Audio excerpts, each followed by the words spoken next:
Fabien Sullivan, grand-fils, a dit « Derrière chaque grand homme se cache une femme ». Il a continué en disant « Mais pourquoi ne dit-on pas une grande femme ?»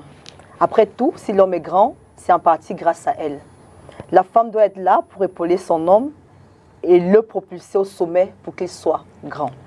Des propos de cet auteur, nous retenons que l'homme et la femme sont complémentaires, qu'ils doivent travailler ensemble pour atteindre leurs objectifs communs. À l'ère où on entend parler de l'égalité entre hommes et femmes, nous sommes en droit de nous demander de quelle égalité il s'agit. La femme, a-t-elle les capacités d'égaler l'homme? C'est à ces questions et à bien d'autres que nous essayerons de répondre selon cette émission. Bonsoir à tous et bienvenue.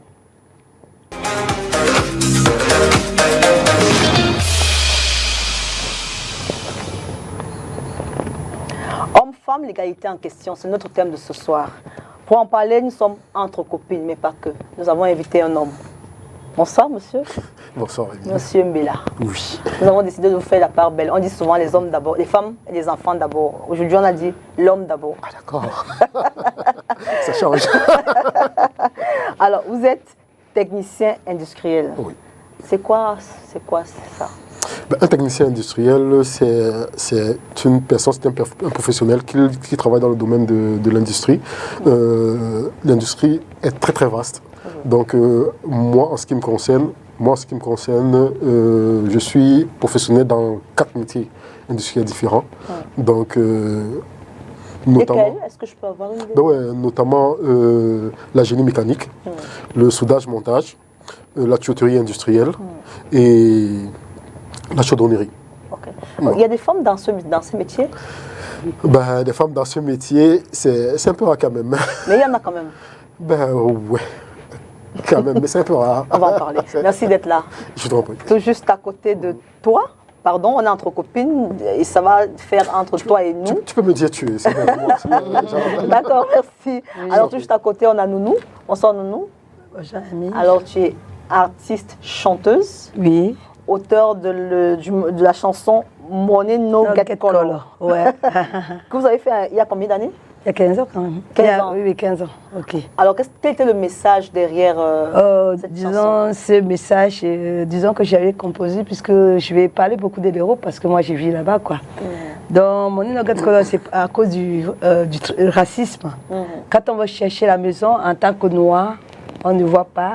Mais si on veut acheter la maison, on peut l'acheter. Mais location, on ne peut pas parce qu'on voit la couleur de la peau. Alors, on a du mal à vous faire louer une maison quand vous êtes noir, mais quand vous voulez l'acheter, on accepte. On accepte. Ah, c'est quoi la différence entre l'achat et la location? La location, vous pouvez détruire. Tandis que l'achat... Ah, c'est votre bien, oui. C'est votre bien. Faire, en fait, ce que vous voulez. Vous pouvez faire. D'accord. Vous pouvez faire ce que vous voulez. Donc, c'est ça qui m'a inspiré. Et puis, avec le racisme et tout, c'est ça qui m'a fait... composer ces chansons. Ça a plutôt bien marché à son temps. Très très bien, très très bien. Merci. Mais je n'ai jamais mangé 1 centime des droits d'auteur. Ah, c'est le premier pays.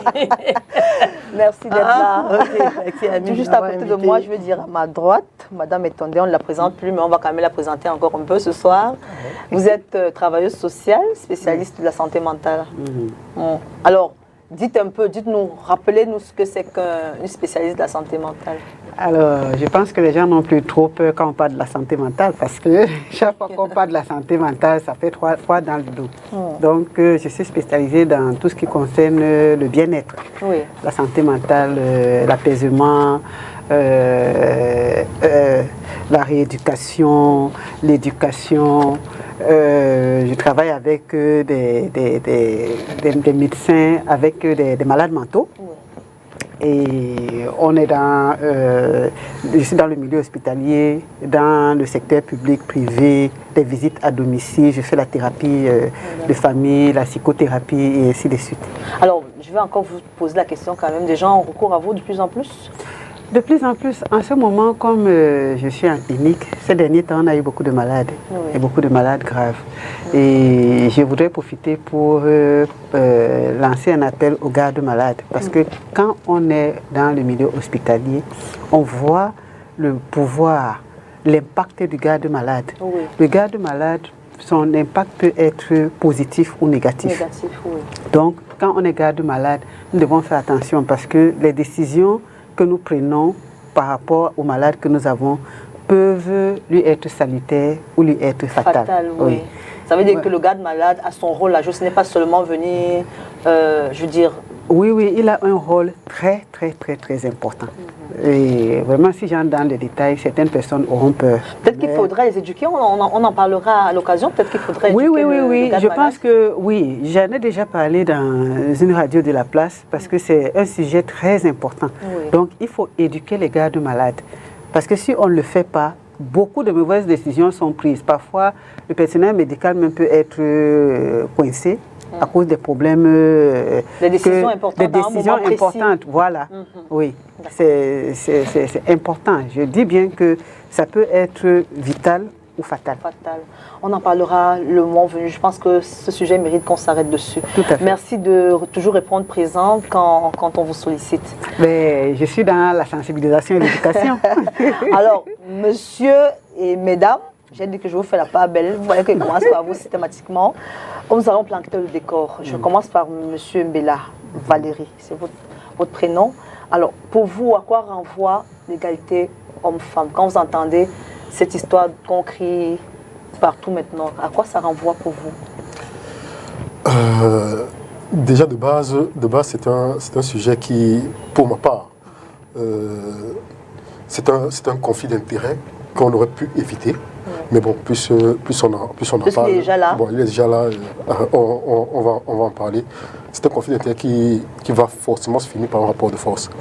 Parce que effectivement, je appartiens à cette qualité de personne qui estime que dans la vie, dans l'écosystème, chacun a sa place et chacun doit y rester. Donc dès lors que des gens ou bien que des personnes commencent déjà à vouloir occuper de place ou bien à vouloir chercher une certaine parité dans un domaine ou bien dans une qualité qui ne les sied pas, ça commence effectivement à poser problème. On se retrouve dans ce genre de situation. Mais bon. C'est pour ça qu'on questionne l'égalité en elle-même, parce que si on ne dit pas laquelle est, on va en arriver à ce que vous dites. Alors, Madame Julien, à vous, c'est quoi pour vous cette égalité? À quoi ça renvoie?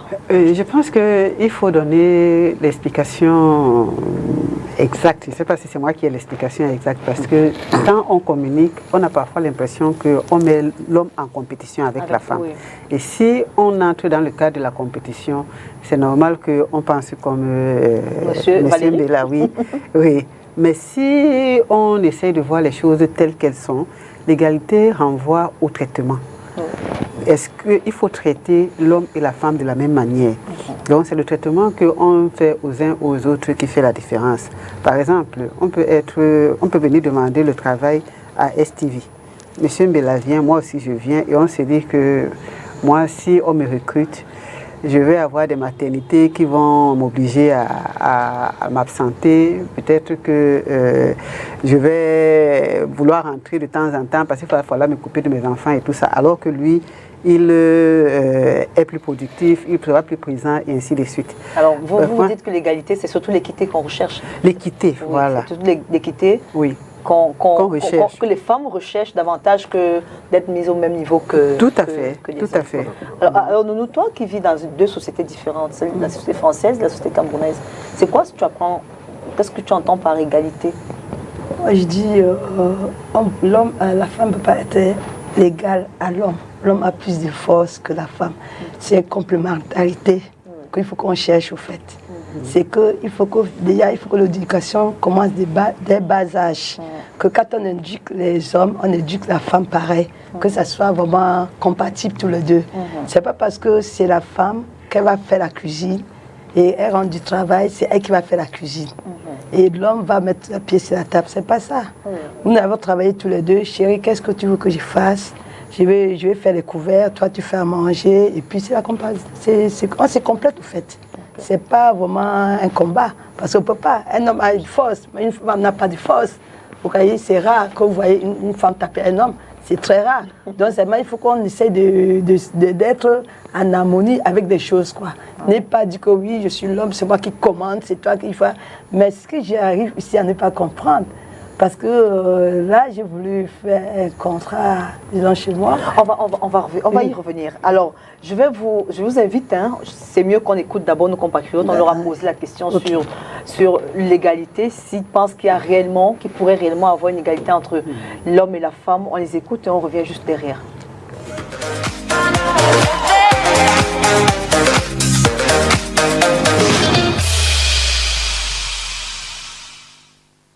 Je ne pense pas que ce soit possible de parler d'égalité entre les hommes et la femme.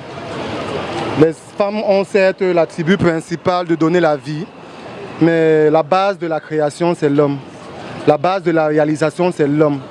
Aujourd'hui, on leur donne la place qu'elles ont aujourd'hui parce qu'il faut quand même créer, je vais appeler ça une pseudo-égalité, un équilibre. Mais en réalité, la base de la fondation de toute chose, c'est l'homme. Elle vient de l'homme. La réalisation industrielle, c'est l'homme. Dans tous les sens, hein. Je ne pense pas qu'on devait vraiment mettre en avant l'égalité sur les sexes en parlant de la femme. Les femmes et les hommes ne seront jamais sur le même pied d'égalité.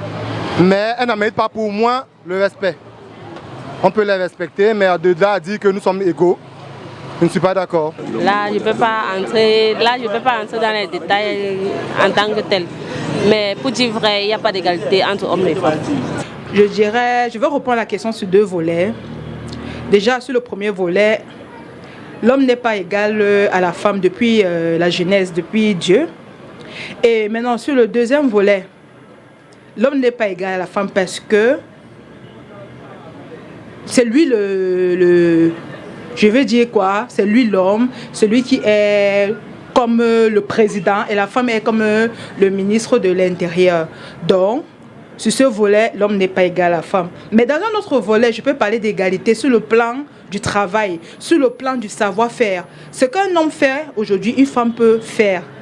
Donc, c'est dans ces deux sens que je peux dire que d'un côté, il y a égalité homme-femme sur le domaine du travail, sur le domaine de l'intelligence, sur le domaine du savoir-faire. Mais dans l'institution divine, l'homme n'est pas égal à la femme. Dans notre société maintenant, nous avons tendance au féminisme. La femme a tendance à se faire valoir et avoir tous les droits. Depuis qu'on a eu le droit à voter, maintenant la femme est capable de tout et elle veut faire entendre sa voix. Donc c'est pour ça qu'on a ce nouveau slogan des féministes, égalité homme-femme. On peut parler d'égalité entre un homme et une femme. Hein, parce que de nos jours aujourd'hui, dans le domaine professionnel, nous avons des femmes qui sont chefs d'entreprise. Nous avons des femmes qui excellent dans des domaines imaginables où les hommes prenaient avant. Nous avons des femmes aujourd'hui qui sont même chefs de famille. Donc moi je pense qu'il y a l'égalité entre les hommes et la femme sur ce secteur-là. Et sur d'autres secteurs? Sur l'autre secteur, bon, ça veut dire quoi? Néanmoins, nous savons toujours que l'homme veut toujours que la femme soit soumise. Il faut toujours que la femme garde ce côté soumis. Et c'est à ce niveau que nous pensons que la femme doit être... comment on dit ça? Il n'y a pas d'égalité à ce niveau entre l'homme et la femme. Parce que nous pensons toujours aussi que nous devions être soumises dans nos ménages. Moi, je pense qu'on parle de ça de nos jours parce que dans le milieu professionnel, nous trouvons, comme je disais tantôt, des femmes qui sont chefs d'entreprise, des femmes qui portent le chapeau aujourd'hui de manager. Donc, les niveaux, par exemple, je vais vous prendre un exemple, le niveau scolaire. Avant, les femmes avaient un certain niveau scolaire calé. Mais aujourd'hui, c'est plus ça. Le monde évolue et c'est pour ça que nous disons toujours que l'homme et la femme sont égaux quelque part.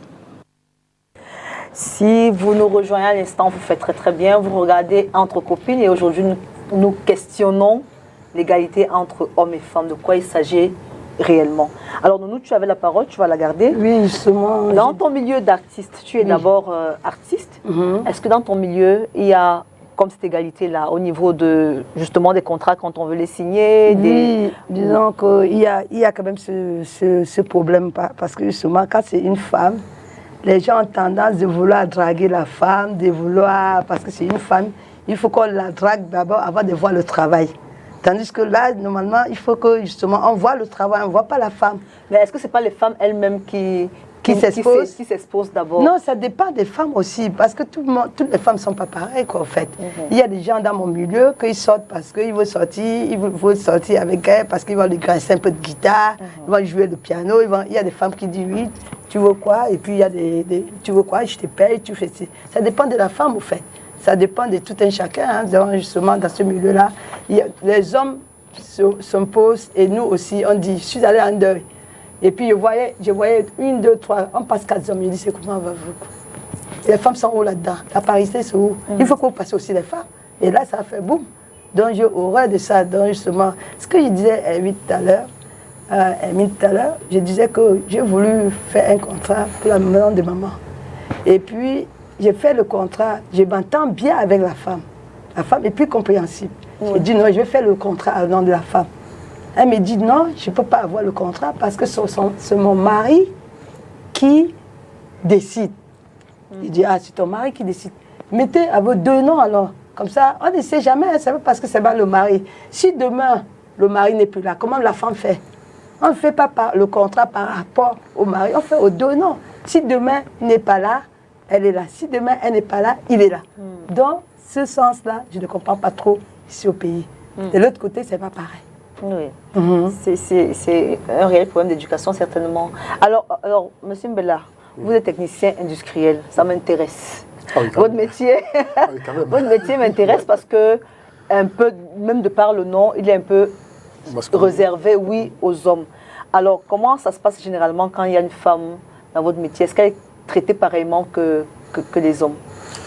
Non, Hermine, elle ne saurait être traitée pareillement que les hommes. Pourquoi? Parce que déjà, on n'a pas la même constitution physiologique, on n'a pas le même physique, on n'a pas les mêmes forces. Ça, c'est déjà, il faut le comprendre.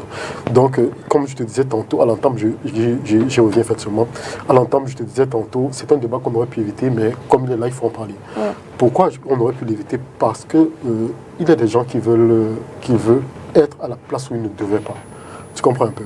Donc, en sécurité incendie, par exemple, lorsqu'on vous dit qu'il y a un bâtiment en feu, on évacue les femmes et les enfants d'abord. C'est pas parce que les femmes sont belles ou bien les enfants sont, c'est pas moi. Non, c'est parce qu'on tient compte de ce qu'on n'a pas les mêmes forces. Les contraintes qu'un homme peut supporter, une femme ne peut pas forcément les supporter. En fait, alors, c'est un a priori ou bien ça s'est vérifié? Ce n'est pas un a priori, ça s'est vérifié. Ça s'est vérifié. Avant d'établir les règles, il y a des tests qu'on fait dans nos domaines. Il y a des tests qu'on fait. C'est des tests qui nous amènent effectivement à avoir des lois comme ça. Donc c'est un peu cela. La femme dans notre secteur, déjà, il n'y en a pas beaucoup. Alors dès qu'elle est là, on sait ce qu'elle peut faire, on sait ce qu'elle ne peut pas faire. Je répète ma question, parce qu'on ne peut pas, à compétence égale, je veux dire, si vous avez le même diplôme, que vous avez le même, je sais pas moi, la même compétence, est-ce qu'on se limite au fait que si la femme morphologiquement elle n'est pas comme l'homme, ou bien on l'a vraiment mise à l'épreuve et ça n'a pas marché? C'est quoi comment ça se fait la différenciation? La différenciation déjà, elle est physiologique. Oui, au-delà. Au-delà de cela, on ne peut pas. Madame l'a relevé tout à l'heure. Quand on passe à l'embauche, on tient compte de certains paramètres. Ces spécificités-là. De accouchement, par exemple. Si je suis un businessman, je ne m'en voudrais pas de prendre un homme qui ne va pas me coûter 4 mois de salaire à ne rien faire. Une femme qui va me coûter 4 mois de salaire à ne rien faire. Je ne suis pas d'accord parce que... Excusez-moi, s'il faut que je réfléchisse comme un businessman, la vie on peut dire qu'elle est injuste à des moments, mais ce sont des réalités. Ce sont des réalités. On peut dire qu'elle est juste à un moment, mais ce sont des réalités. Quand on est un chef d'entreprise, qu'on doit réfléchir comme un chef d'entreprise, on se doit d'être objectif. Voilà. Donc l'objectivité, effectivement, peut concourir à avoir des positions comme ça. Voilà. C'est un peu comme ça dans notre domaine aussi. Voilà. Alors, en termes de salaire, alors, si vous avez la même compétence, même si vous n'accomplissez pas les mêmes tâches, est-ce que le salaire est le même ou bien on considère que toi, tu ne peux pas faire ce qu'un homme fait? C'est une magnanimité du directeur. Du patron, oui. C'est une magnanimité du patron. Que de donner le même salaire, mais s'il faut être objectif, il ne pourra pas. Et pour vous, en tant que technicien, je veux dire que est-ce que vous sentirez une injustice si une femme qui a la même compétence que vous, mais parce qu'elle est une femme, elle a le même salaire que vous? Vous sentiriez lésé? Oui, je trouverais ça injuste quand même. Je trouverais ça injuste, pourquoi? Parce qu'effectivement, à des moments, quand il va falloir répondre dans certains domaines ou bien dans certaines sphères, elle ne pourra pas. Elle ne pourra pas. Ma masculinité va me permettre de le faire. Donc je voirais mal qu'elle prenne le même salaire que moi. Madame Etonde, vous êtes spécialiste de la santé mentale. Comme vous l'avez dit tout à l'heure, c'est quand même la santé mentale. Et quand on entend santé mentale, tout le monde tremble un peu. Comment vous atterrissez dans ce secteur et qui est, je pense qu'il est plus masculin que peux me tromper. Bon, je ne pense pas parce que c'est la santé. Hein. Tout le monde est dans la santé. Et quand on parle de la santé mentale, on peut penser que ce secteur est plus masculin parce qu'on a affaire aux malades mentaux qui sont parfois violents. Oui, mais on a aussi affaire aux personnes dépressives qui ont besoin de la douceur. Or, les femmes ont cette douceur. Donc, moi, j'atterris là-dedans parce que je suis devenue travailleuse sociale. Oui. Et dans le travail social, on voit du tout. Hein. On est vraiment, vraiment sur le terrain. Et puis, je suis dans les familles. Donc, je suis entrée en contact avec des enfants déficients mentaux. Au départ, j'étais avec les enfants déficients mentaux. Mais je me suis rendu compte que ces enfants, à la limite, n'avaient pas de problème parce qu'ils ne savaient même pas ce qui leur arrivait. Mais leurs parents avaient des problèmes de santé mentale graves parce que beaucoup ne comprenaient pas ce qui arrivait à leurs enfants. Et c'était épuisant d'avoir des enfants qui ne peuvent pas évoluer facilement, des enfants qu'on est obligé de prendre en charge même quand ils sont grands.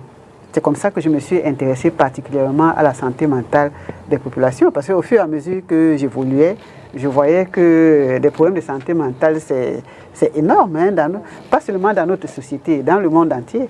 L'OMS dit par exemple que 80% de la population vit avec un problème de santé mentale. C'est comme ça que ça m'a intéressée, parce que moi, la nature, j'aime me mettre à la place de l'autre pour l'aider. J'avais moi-même fait une dépression quand j'étais plus jeune, et je sais ce que c'est, si bien que quand je vois les gens en détresse, je sais ce que c'est, et puis j'ai envie de leur apporter de l'aide. Et comment votre entourage a reçu ça? Le fait qu'une femme soit en train, au contact tous les jours avec les dépressifs, les malades mentaux, comment ils ont reçu ça? Pas bien au départ. Oui. Oui, parce que dans la famille, c'était le mépris. Hein.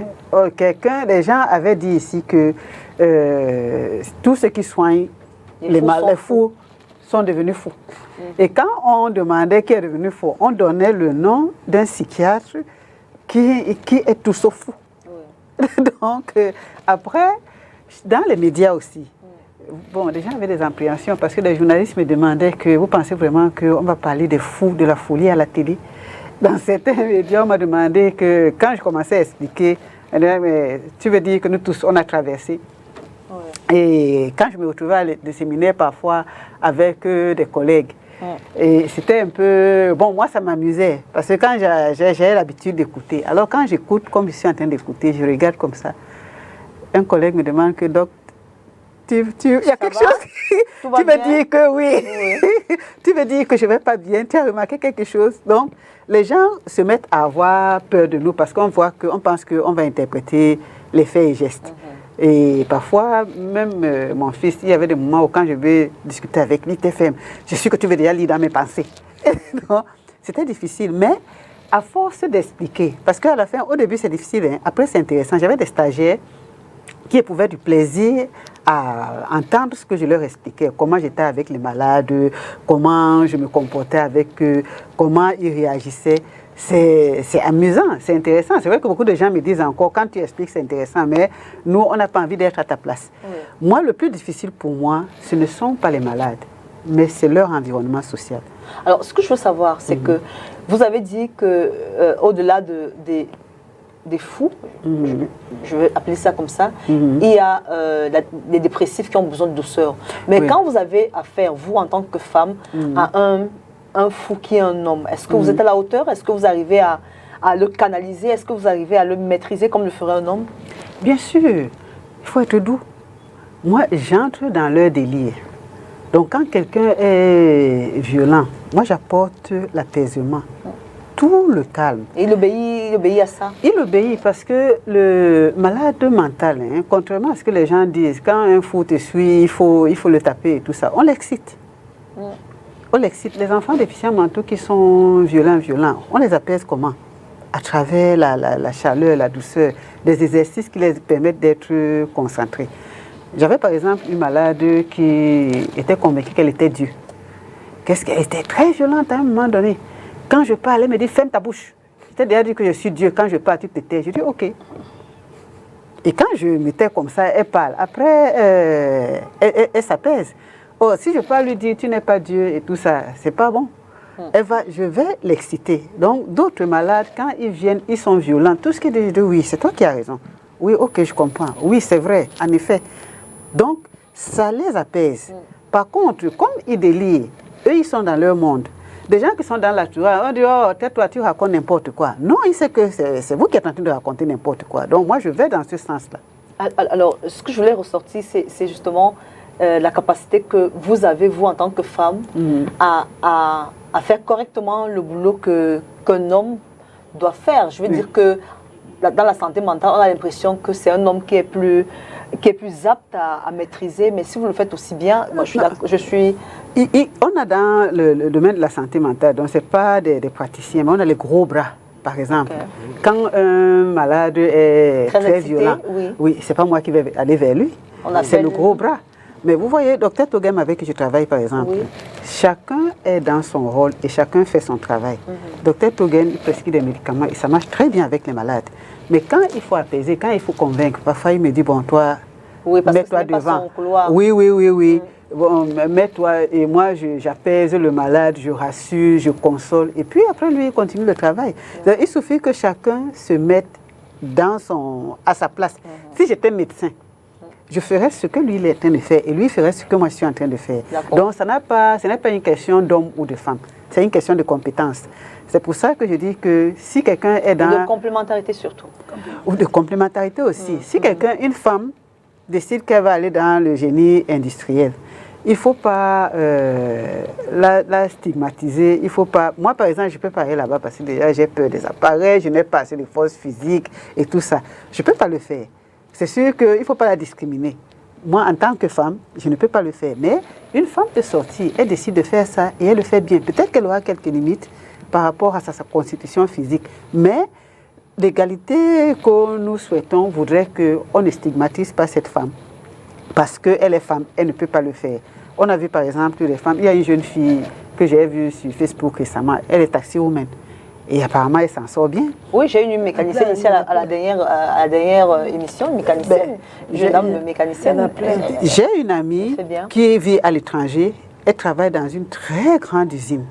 Elle est directrice technique, elle est ingénieure télémécanicienne et elle s'en sort très bien. Alors, je reviens vers toi. Toi qui vis dans deux sociétés différentes, française et camerounaise, est-ce qu'il y a des situations qui t'ont fait, dans l'une ou dans l'autre, sentir enfin, l'égalité, que tu n'es pas, qu'on ne te met pas sur le même pied ou bien qu'on te stigmatise, je ne sais pas.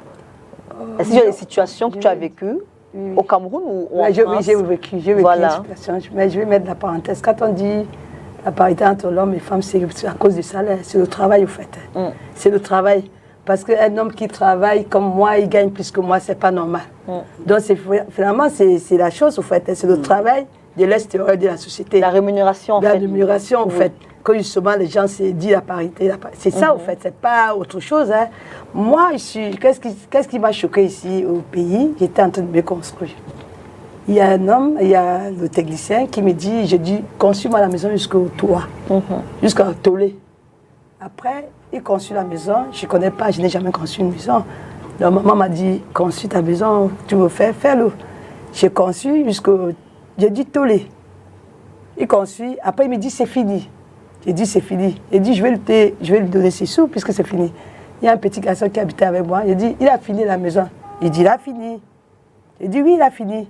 Il dit, il n'a pas chaîné une maison pour qu'on puisse mettre la tôle. Il dit, chaîner, c'est quoi? Il dit, on va chaîner, on va mettre la tôle. Et puis le gars qui dit, oui, j'ai fini, nanana. Nous voilà au commissariat. Le commissaire ose me dit, pourquoi vous, la femme, vous n'avez pas cherché un homme pour vous représenter? J'ai dit, monsieur le commissaire, vous me dites ça. Est-ce que vous avez choisi d'être un homme? Est-ce que j'ai choisi d'être une femme? Pourquoi vous me dites ça? C'est ici qu'au pays, je peux voir ça. En Europe, ça ne peut pas exister. Quand je vais faire mon travail, je vais construire ma maison, on me dit pourquoi je ne choisis pas un homme. Un homme va faire plus que moi. Donc c'est ça qui m'a un peu choquée. Encore que c'est vous qui financez votre maison. C'est moi qui finance. C'est moi qui finance. Donc j'étais trop choquée. J'ai dit, c'est pas possible. Jusqu'à aujourd'hui, j'en parle de ça à tout le monde. Ah oui. Donc c'est ça. Ben, il faut dire aussi que nous, les femmes, on a eu du retard. On a eu du retard, pourquoi? Parce que les hommes ont de l'avance sur nous. Oui, oui, sur les femmes. C'est une question d'éducation, certainement. Quand nous étions petits, quand nos parents, ils n'allaient pas à l'école. C'est les hommes qui allaient à l'école. N'ont pas eu du retard, les femmes n'ont pas eu du retard sur eux. Ils étaient plus avancés que les femmes. Vous comprenez ce que je veux dire? Parce qu'à l'époque de ma maman, eux n'allaient pas à l'école, les femmes n'allaient pas à l'école. Il fallait que c'est les hommes qui aillent à l'école. Est-ce que c'est normal? Qui a choisi d'être femme? Qui a choisi d'être homme? Il faut seulement la justice entre les deux peuples, c'est tout. L'équité, hein. Oui, on va toujours revenir à ça, à ce qui est juste pour les deux, quoi. Oui, c'est ça. Mais ce que je veux dire, qu'il y a des hommes, tout ce qui est sur l'homme, que l'homme est plus fort que nous. Mais il y a aussi les femmes fortes, hein. C'est question de force, tout ça et tout, quoi. Donc c'est ça, à peu près, c'est ça l'injustice, en fait. Okay. Alors, Valérie, je reviens à toi. Alors, qu'est-ce qui, te dérange dans cette histoire d'égalité homme-femme? Parce que tu as dit que c'est des choses qui ne devraient pas exister. Qu'est-ce qui crée le malaise pour toi dans cette histoire d'égalité? Moi, ce qui crée le malaise, effectivement, c'est que de base, nous tous, on sait qu'on n'est pas pareil. De base, on sait tous qu'on n'est pas pareil. Physiquement. Là, on parle de quoi? Non. Allons physiquement d'abord. Okay. Physiquement, on n'est pas pareil, de base. Maintenant, tu l'as relevé tout à l'heure, il y a la loi, la justice, qui essaie de mettre les choses à part égale. C'est un principe constitutionnel, l'égalité homme-femme. Voilà, qui essaie effectivement de mettre ces choses en perspective. Mais moi j'ai un problème avec la dame. Je vais revenir à ce que tu as demandé. Voilà. Donc, la dame, elle a dit tantôt, en France, vous avez dit quoi? On vous a demandé d'avoir un homme devant. C'est ici au Cameroun. C'est ici au Cameroun. C'est ici au Cameroun. Un homme devant. Oui. Mais madame, moi je vous dis, vous vivez en France. Mais en France aussi ça existe. Non. Attendez. Quand je dis ça existe, on a peut-être le sentiment d'avoir l'illégalité, mais dans d'autres pans de la société, ça existe. Moi, je vous parle peut-être des allocations familiales, des pensions alimentaires. Je vous invite à lire Brigitte Badoki sur le sujet. Elle a écrit. C'est une avocate internationale et elle est établie à Paris. Elle va vous dire que lorsque un homme doit recevoir la pension alimentaire d'une épouse, dans les mêmes situations, il recevra beaucoup moins d'argent. Ça n'obéit à aucun acte juridique, mais c'est toujours pratiqué. Parce qu'il est un homme? Parce qu'il est un homme, effectivement. Ça n'obéit à aucun acte juridique, mais c'est pratiqué. Vous comprenez? Alors, moi, je dis tantôt, l'égalité, l'on peut dire ce que l'on veut là-dessus, mais ça reste une question de magnanimité. Oui. Ça reste une question de magnanimité parce qu'à aucun moment, on ne peut mettre la femme au pied de l'homme. À aucun moment. Ça reste une question de magnanimité pour moi. Valérie, lorsque j'ai dit que oui, le monsieur a dit qu'il fallait un homme pour me représenter, est-ce que c'est normal? Mais un homme. Comprenez ce que je veux dire? Je comprends. Est-ce que c'est un homme pour me représenter et pourtant j'ai la force de le faire? Dans le contexte dans lequel vous êtes. Payer. C'est normal. Vous vous êtes rendu compte que payer, ça ne suffit pas. Oui, non, je vais dire que... Donc, vous voulez dire que la présence d'un homme aura influencé... Il faut tenir compte du référentiel dans lequel on évolue. Oui. Attention. En Europe, ça ne devait pas être comme ça. Attention. Il faut tenir compte... Bien, ok, au Cameroun, on n'est pas en Europe. Il faut tenir compte du référentiel dans lequel on évolue. Le référentiel a ses réalités. Vous comprenez un peu? Le référentiel a ses réalités. On craint plus un homme ici qu'une femme. Je vais dire surtout dans ce secteur-là. Quand une femme vient construire la maison, on se dit, bon, je peux faire ce que je veux. Quand c'est un homme, on se dit, non, je peux quand même faire attention. On peut aller, il peut même me taper, il peut même aller plus loin. Quand c'est la femme, on minimise un peu, on se dit, elle va me faire quoi? C'est ce que tu veux dire? C'est le référentiel. C'est pas ce que je dis, c'est le référentiel. Il y a la preuve. Elle a fait les frais. Donc, ça peut paraître méchant, ça peut paraître injuste. Mais c'est la réalité de la vie. C'est la réalité de la vie, on va faire comment? D'accord. Il faut qu'on change de mentalité. On change de mentalité. Même si on change de mentalité, c'est la culture, au fait. La loi, Emile l'a rappelé tout à l'heure, l'égalité, c'est une question institutionnelle aujourd'hui. Mais sauf qu'au niveau de la pratique, c'est pas réellement ça. C'est pas réellement ça au niveau de la pratique. Vous en faites les frais. Oui, donc c'est face à la situation. Je veux dire que c'est face à la situation qui se présente qu'on gère. réagit, voilà. Donc, C'est ça. voilà. Alors, madame, attendez, je vous pose la question parce qu'elle a dit quelque chose et c'est pertinent. Ce qui fait le problème de cette... Ce qui soulève le problème de cette égalité, justement, c'est les mêmes droits, la même rémunération.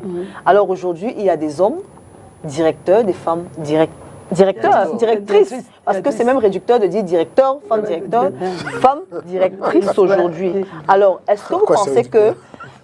Oui, parce que le dictionnaire a changé beaucoup de mots. Avant, on disait Madame le ministre. Aujourd'hui, on dit Madame la ministre. Parce que c'est elle, ce n'est pas... Oui. Alors, je voulais savoir, est-ce que vous pensez que si, à compétence égale, les femmes doivent avoir le même salaire que les hommes? Oui, naturellement. Naturellement, si je fais le même travail que M. Mbela, pourquoi il aura un salaire plus élevé que le mien? Maintenant, si je n'ai pas le même rendement, c'est normal que lui, il ait un salaire plus élevé que le mien. Moi, je pense que il y a un problème culturel. Comme il disait, il y a un problème culturel derrière.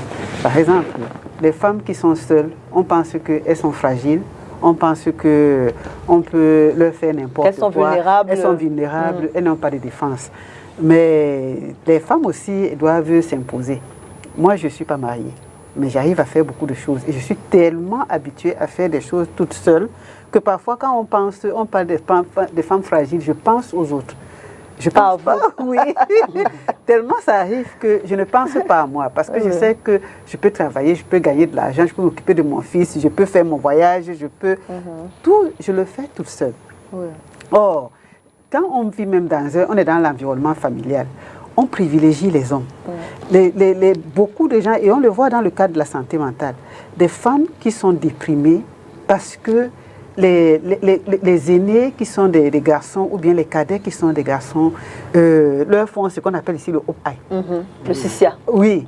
Quand un enfant fait quelque chose, au lieu que le parent le finisse, il dit au grand frère, va le taper, va lui faire ci, va lui faire. Beaucoup d'enfants ont été traumatisés dans les familles. Ceux qui ont les enfants, qui nous regardent, vraiment, je leur dis, faites attention. Nous, on soigne ces enfants aujourd'hui. On voit des enfants qui font une dépression grave. Comme on pose beaucoup de questions. Oh, mes frères m'ont traumatisé, mes frères m'ont maltraité, parce que quand le frère arrivait, il était la terreur de sa sœur. Oh, parce qu'on pensait dans les familles que les garçons, on peut mieux les traiter. Eux, ils sont prêts à tout. Ceux qu'on appelle les chefs de famille, pareil, quand ils prennent une décision, plus personne ne doit ajouter un mot. Si j'ai tort, puis alors si on est une femme, oui, justement. Quand ils ont des sœurs, si moi j'ai tort, ok, tout le monde est obligé de supporter. Si j'ai raison, c'est tant mieux pour nous tous. Ça, c'est des choses qu'on voit dans le cadre du travail qui ont des répercussions graves sur la famille. On a par exemple, quand on va dans les services publics, des gens sont payés pour travailler, pour rendre service. Mais quand une femme arrive, elle peut même payer. Mais en plus, l'homme voudrait qu'en dehors de l'argent qu'elle donne, quand il lui rend un service pour lequel elle a payé, il considère que... c'est de l'acquis, ça devient... Voilà, je t'ai... Il peut l'inviter à boire un verre. Donc, allons boire un verre. Encore qu'elle n'est pas obligée d'accepter. Elle n'est pas obligée d'accepter. Pourquoi il propose d'abord pour ça? Passer la belle, donc... Voilà autant de choses. Oui. Non seulement il est payé pour être là, et puis nous, on apporte en plus de l'argent. Donc tout ça, c'est choquant. Donc oui, c'est vraiment choquant. Les hommes pensent, ils le disent, comme on est des femmes, ils disent que oh, si elle passe et que la touche n'est pas grave. C'est pas grave. Si je lui fais une blague dépassée, c'est pas grave, c'est une femme. J'ai vu quelqu'un un jour qui a dit à sa femme, il a insulté sa femme, mais tu n'es qu'une femme. Voilà les choses qu'on déplore. Mais moi, je suis d'avis que dans la société, dans la famille, que chacun se mette à sa place. Par souci d'ordre, il y a le chef de famille. Et le chef de famille, c'est l'homme. Je suis d'accord avec M. Mbela que nous n'avons pas les mêmes réactions. Parce que sur le plan physique, on n'a pas la même constitution. Mais même sur le plan émotionnel, les femmes sont émotives. Alors que les femmes, les hommes, ils réagissent avec beaucoup de recul. Ils sont posés.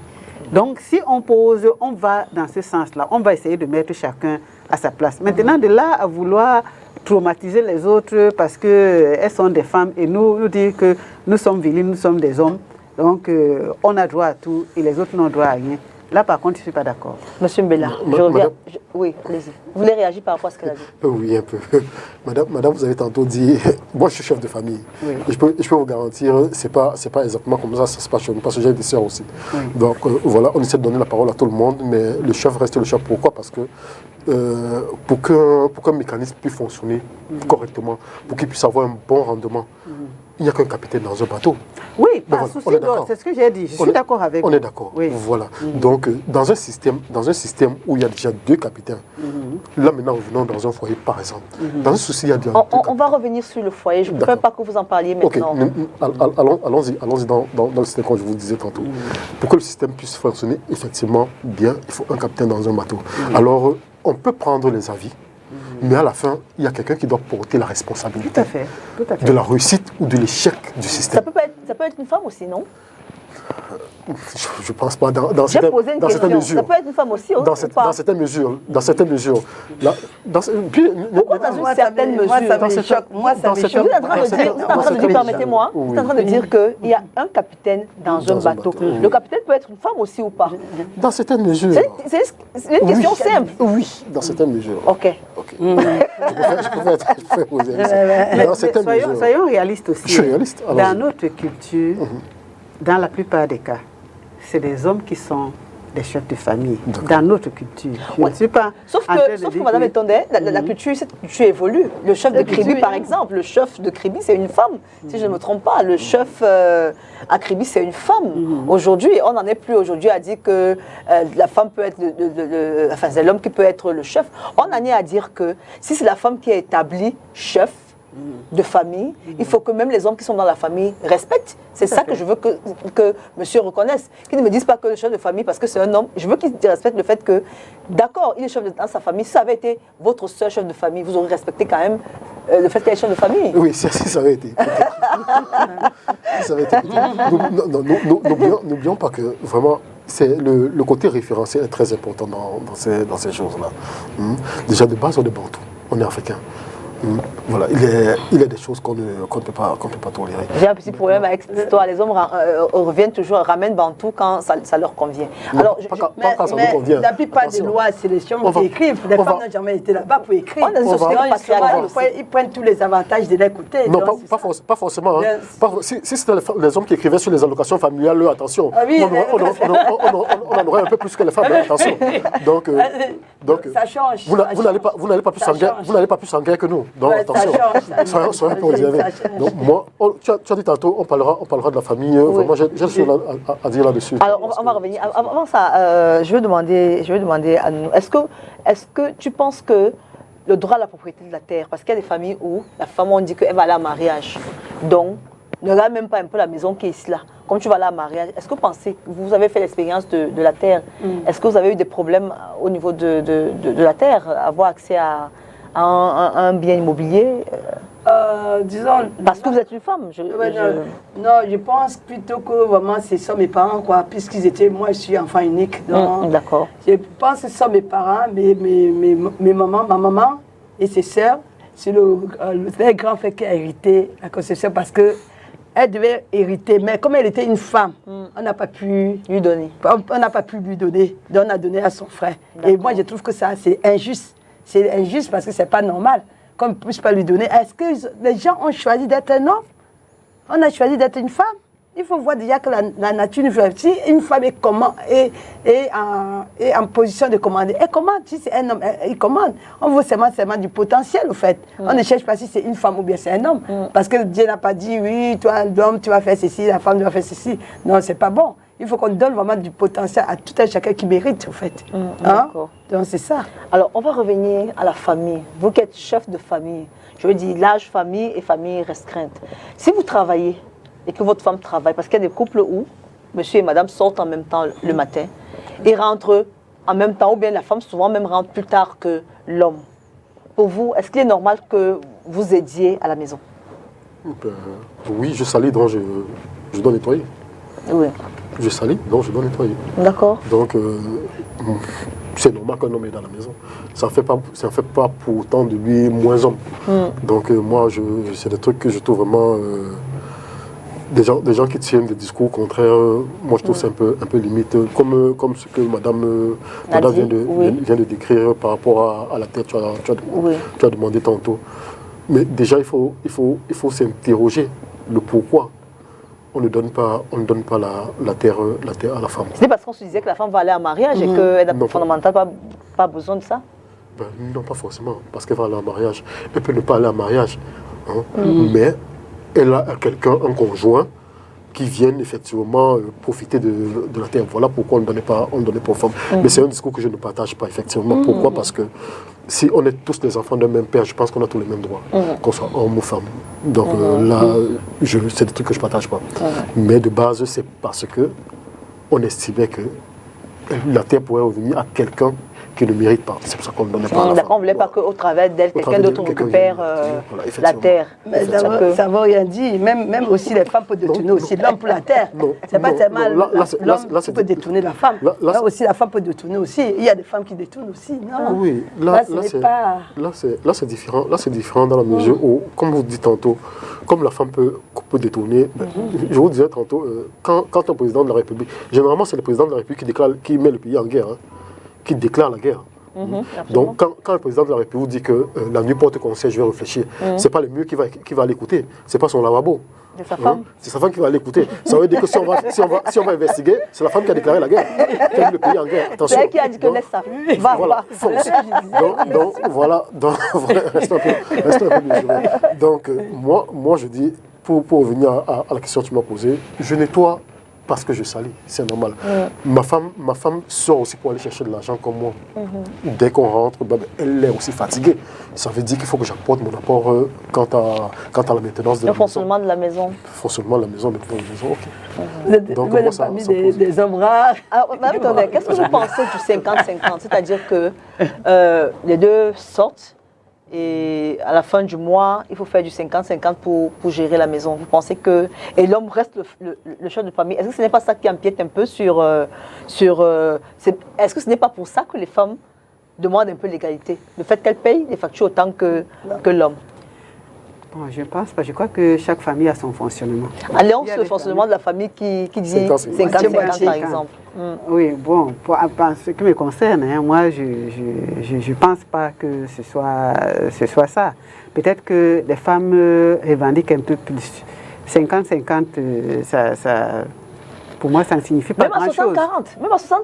Oui. Même si c'est l'homme qui a 60 et la femme a 40. Du moment où... Parfois, même la femme a 60, l'homme a 40. Parce qu'il y a des femmes qui sont conscientes qu'elles gagnent plus que leur mari.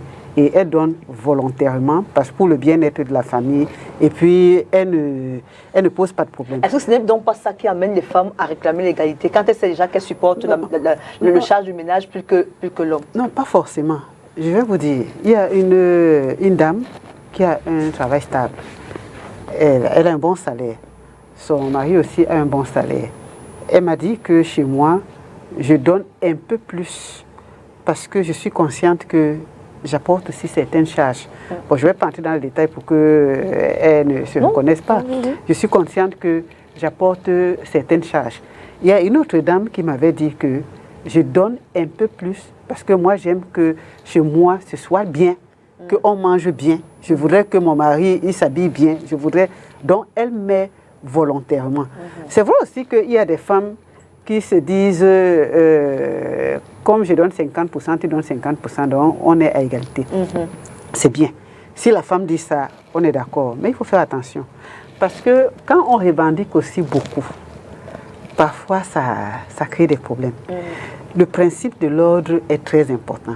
Chaque chose a sa place et chaque place sa chose. Donc, je reviens encore au fonctionnement du couple. C'est ça, à mon avis, hein, le fonctionnement du couple, que chaque couple met sur pied est très important. Donc, chacun apporte volontairement ce qu'il apporte. Ça crée de l'harmonie. Si bien que personne ne se sent lésé, personne ne se sent supérieur à l'autre. L'harmonie dans le couple est plus importante qu'on commence à compter que j'ai apporté un régime de plantain, toi tu as apporté tel autre. Si on commence à discuter sur les biens, sur l'argent et ainsi de suite, on va mettre de côté l'essentiel, la chaleur familiale, l'éducation des enfants et ainsi de suite. C'est pour ça qu'il faut faire attention. Revendiquer, c'est bien. demandons à nos conjoints qu'ils nous traitent avec amour, avec chaleur, qu'ils nous donnent le respect que nous souhaitons. Mais certaines femmes sont obligées de revendiquer, de taper le poing sur la table, d'aller même se plaindre parce que dans les familles, ça ne va pas, parce que les hommes sont trop exigeants, ils ne sont pas compréhensifs, ils ont envie de les opprimer. C'est là où le problème se pose. Mais moi, en tant que travailleuse sociale, qui voit beaucoup de choses dans la famille, en tant que spécialiste en santé mentale, qui voit les conséquences des actes qu'on pose dans la famille, à un certain niveau, je dis faites attention. Parce que c'est bien beau de revendiquer, mais il y a des choses qui finissent par nous rattraper. Alors, mesdames, messieurs, on va marquer un deuxième arrêt et nous allons aller regarder ce défilé que l'IFC et ses partenaires ont fait en faveur des femmes de plus de 50 ans. Au cours du 8 mars. Nous allons regarder, nous venons juste après.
De retour sur ce plateau de Entre copines,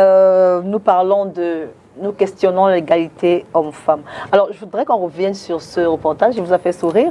Je disais que l'IFC et son partenaire a fait, en faveur du 8 mars, un défilé des femmes de plus de 50 ans. C'était un peu pour valoriser la beauté de la femme de plus de 50 ans. Parce que quand une femme, elle commence à avoir 45-50 ans, elle a l'impression qu'elle n'est plus belle.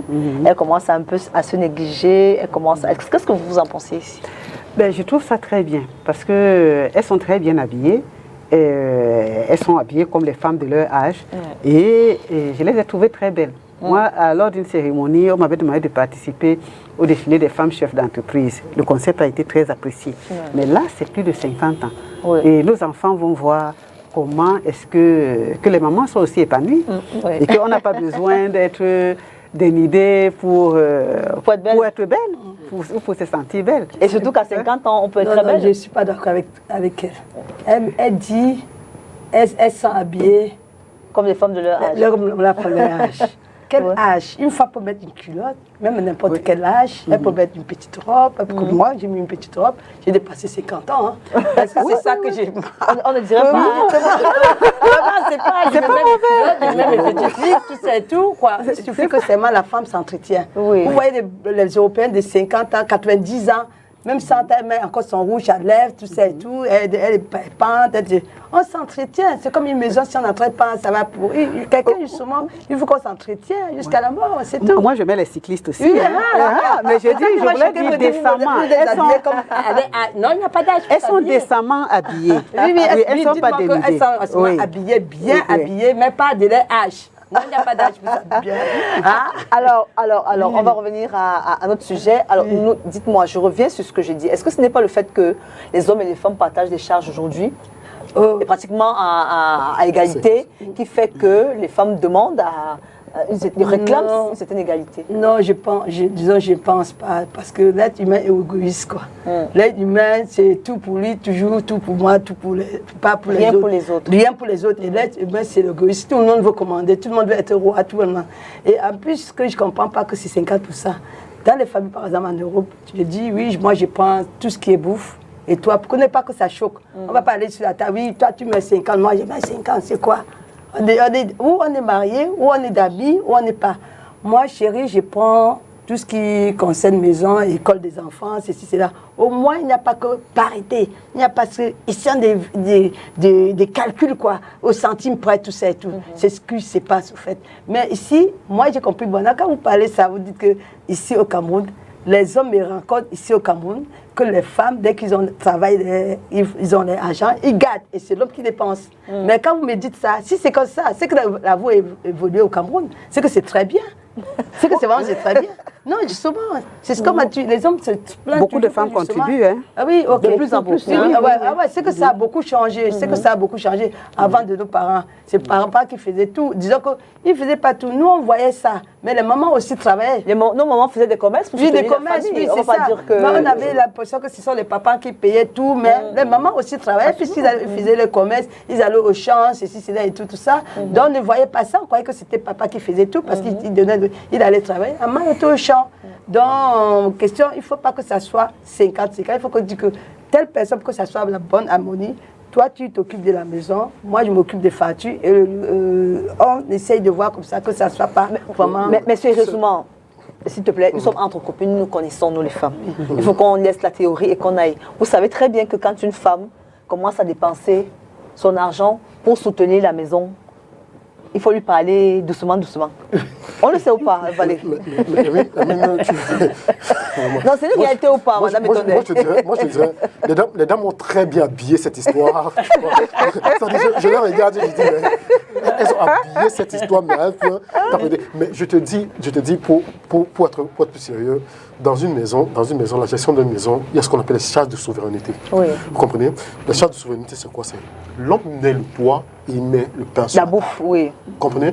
Dès lors où c'est biaisé, il y a quelqu'un qui va prendre la confiance et puis ça va devenir un peu n'importe quoi. Manque de respect qui va commencer à naître. Vous comprenez? On est humain. Et on connaît comment les femmes ça réagit. Une femme, je ne dis pas que toutes les femmes, mais généralement, une femme, lorsqu'elle achète le pain 2 fois à la maison, elle va vous le rappeler pendant un mois. Attention. Elle va à tous les sujets, elle vous le rappelle pendant un mois. Donc vraiment, moi je me dis 50-50 dans une maison, c'est l'homme qui prend le risque. C'est un très gros risque qu'il prend. Il perd la couronne. Parce qu'il va perdre sa couronne. Il menace de perdre la couronne. Donc il faut que ça soit clair. Pas de 50-50. Il y a des charges de souveraineté qu'un homme ne peut pas déléguer. Le toit, le pain sur la table. Donc quand c'est biaisé, le reste on peut la lumière, s'entendre et tout, oui. Mais les charges de souveraineté, non. Il faut que quand tu es un homme, il faut que tu assumes. Pour garder ton chapeau de chef de famille, paye le loyer et donne à manger. Donc autrement, il faut attendre. Surtout quand une femme était à l'école, comme Emile, là, je te dis ça. Ça va devenir compliqué. Alors, mesdames, messieurs, quand on parle d'égalité, de quoi on parle donc? Pour vous, quand on parle d'égalité entre hommes et femmes, puisqu'on ne parle pas d'égalité, sur le même pied d'égalité, on parle de quoi, madame Etonde, selon vous? De l'équité. De l'équité? Oui. C'est-à-dire que la justice dans... Oui. Il faut un minimum de justice dans le traitement de la femme au quotidien, dans le traitement de la femme dans le couple, dans la société, et ainsi de suite. Le respect et de considération de le respect, la considération. Ça n'en relève rien au fait que l'homme est le chef de la famille. Moi, personnellement, je crois que l'homme est le chef de la famille. Et je crois qu'on doit le considérer comme tel. Maintenant, je ne suis pas d'avis que les hommes traitent les femmes comme certains ont l'habitude de faire. Parce que si les femmes se sont révoltées, si elles font plus d'études aujourd'hui, si elles veulent rapporter de l'argent à la maison, c'est parce qu'elles ne veulent pas être matées. Oui, elles ne veulent pas. Ok, elles veulent être traitées de consommatrices. Voilà. Comme on a souvent fait. En deux mots, Nounou, quand on parle d'égalité, ça vous renvoie à quoi? Non, moi je dis, les femmes, il n'y a pas de chef de famille, on se complète. Oui. Chacun peut décider, on peut décider tous les deux, tout ça, il n'y a pas de chef de famille. Chacun sa place, mais on se complète seulement. Valérie? Tu sais, Emine, il y a dans ce qu'on appelle, dans le jargon juridique, on appelle la loi. Et dans la loi, il y a l'esprit de la loi. Et l'esprit de la loi, c'est le pouvoir discrétionnaire du magistrat. C'est pour ça que deux personnes qui commettent le même crime peuvent ne pas avoir la même sanction. Absolument. Donc, quand tu parles d'égalité d'homme et la femme, moi je pense que la femme cherche une certaine équité. Tu comprends? Voilà, donc qu'on comprenne son rôle et qu'on essaie de la juger et puis de la traiter, de mieux l'apprécier effectivement dans son rôle. Elle souffre d'un problème d'appréciation, elle réclame une valorisation. Effectivement. Voilà. C'est une valorisation qu'on réclame, mais pas forcément le challenge que quand je mets le pantalon, je pisse debout, elle va se mettre.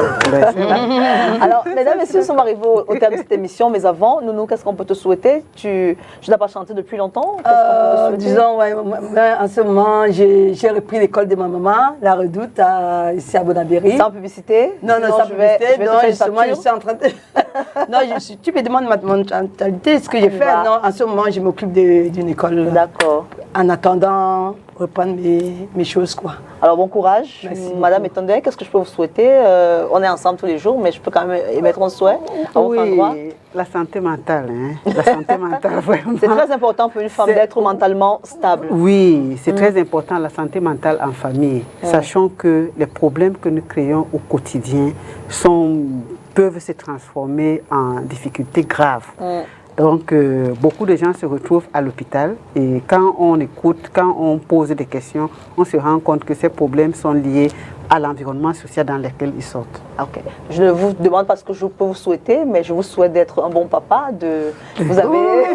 C'est pas que mon fils me laisse dormir ce soir. Là, ça devient compliqué.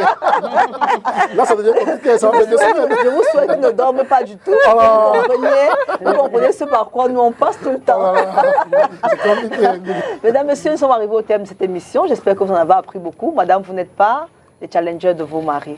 Vous êtes là pour les accompagner. C'est ensemble qu'on est plus fort. Retrouvons-nous la semaine prochaine pour une autre édition. S'il plaît à Dieu, au revoir.